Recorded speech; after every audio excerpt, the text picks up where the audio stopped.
the 32nd session of the Human Rights Council. Before we begin...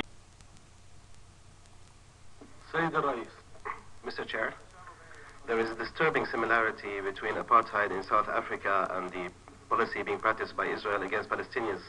There is no debating that the policy of Israeli colonial occupation falls under the definition of apartheid according to UN criteria.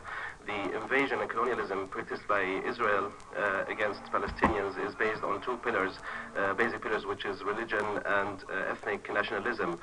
Therefore, endeavoring to expel Palestinians from their lands of which they were the first inhabitants, in addition to enacting a set of racially motivated, ethnically discriminatory laws, are examples of that. I wager that it would be extremely difficult to find a single person in Palestine which has not lost a relative or a family member or a neighbor, and it would be extremely difficult to find a person that does not know the real and true meaning of collateral damage, which represents a similar situation to the Bantustans in which the black population in Africa were isolated during apartheid.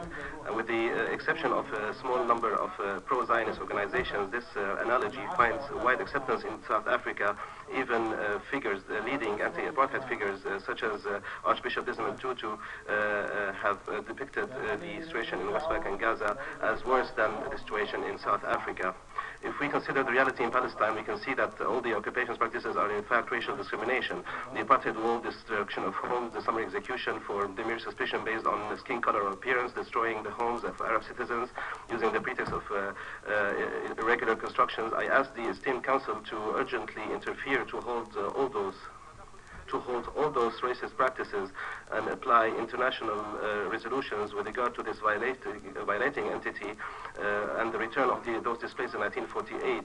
The rampant racism by the occupiers amounts and requires us to join efforts in ending the last apartheid and occupation in Palestine. Thank you, Chair. Thank you very much.